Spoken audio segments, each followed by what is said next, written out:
दुनिया में आपको जो काम करना है वो एक चीज है, आप उसे कैसे करते हैं वो अलग चीज है। जब आप दबाव की बात करते हैं तो आप ये नहीं कह रहे कि क्या करना है और क्या नहीं करना है, आप कह रहे हैं कि जीवन में चीजों को कैसे करना है। अगर एक डिजाइन स्कूल चलाना एक बड़ा दबाव बन रहा है और अगर एक व्यवसायी की तरह जीना दबाव बन रहा है तो इसे मत कीजिए, बीच पर टहलने चले जाइए। लेकिन वहां भी दबाव है ना? तो दबाव नौकरी या उस ओहदे के कारण नहीं है जिसे आप संभाल रहे हैं। दबाव और तनाव इसलिए हो रहा है क्योंकि आप नहीं जानते कि अपने शरीर को कैसे संभालें, अपने मन को कैसे संचालित करें और अपनी भावनाओं को कैसे संभालें। ये इंसानी सिस्टम इस धरती पर सबसे परिष्कृत मशीन है। क्या आपने इसका यूजर मैनुअल पढ़ा है? पूरी समस्या यही है। अगर आप वैसा करते हैं तो बाहरी परिस्थितियां बस एक खेल जैसी होंगी। आप किस हद तक खेल सकते हैं? हो सकता है कि आप मेरी तरह ना खेल पाएं, लेकिन आप अपनी सर्वोच्च क्षमता से खेलेंगे और ये ठीक है। आपको किसी दूसरे की तरह नहीं खेलना है, लेकिन आपको अपनी सर्वोच्च क्षमता से खेलना चाहिए। अगर उसकी खोज नहीं की गई है, जब आप पर दबाव पड़ता है तो उसकी खोज नहीं हो पाएगी। जब आप पर दबाव पड़ता है, जब आप तनाव में होते हैं तो आप अपनी पूरी क्षमता के साथ नहीं जिएंगे। जब आप दबाव में हों तो छोटे मोटे काम भी नहीं हो पाएंगे।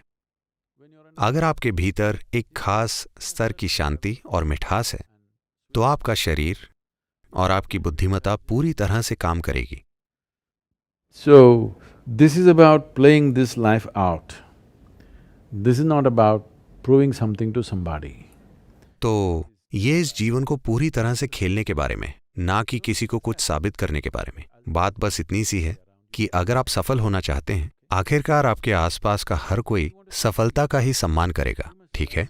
अगर आप सफल होना चाहते हैं तो आपको अपने भौतिक शरीर और अपने मन का पूरे तरीके से उपयोग करना सीखना होगा। तो केवल दो ही चीजों का, और यकीनन बाहरी हालातों को नियंत्रित करना होगा। पर बाहरी हालातों को संभालना मूल रूप से इस पर निर्भर करेगा कि आप अपनी बुद्धिमत्ता और अपने शरीर का कितने अच्छे से उपयोग कर सकते हैं। अब जब आप दबाव पैदा कर रहे होते हैं तो एक स्तर पर इसका मतलब है कि आपकी बुद्धि आपके खिलाफ हो गई है। ये आपके लिए काम नहीं कर रही, ये आपके खिलाफ काम कर रही है। किसी और को आपको पीड़ा देने की जरूरत नहीं है, आप उसे खुद ही पैदा कर रहे हैं। तो आप कह रहे हैं कि खुशी तभी आ सकती है जब आप सफलता प्राप्त करें? नहीं नहीं नहीं नहीं नहीं, मैंने ऐसा कुछ नहीं कहा। मैं ये कह रहा हूं कि अगर आप खुश हैं, सिर्फ तभी आपका शरीर और मन सबसे अच्छे स्तर पर काम करेंगे। अगर वे अपने सर्वश्रेष्ठ पर काम करते हैं तो आपकी अपनी काबिलियत और हमारे आसपास के हालात वो कैसे काम कर रहे हैं, इस पर सफलता निर्भर करेगी। आपकी सफलता सिर्फ आपकी योग्यता के बारे में नहीं है, हालात भी मौजूद हैं। ये सारी चीजें जिस तरह साथ आती हैं उससे सफलता का स्तर तय होगा। तो मैं ये कह रहा हूं कि आप खुद जैसे हैं वो पहला कदम है, आप जो करते हैं वो दूसरा कदम है। लेकिन हर कोई दूसरे कदम को पहले उठाने की कोशिश कर रहा है और ये कभी काम नहीं करेगा।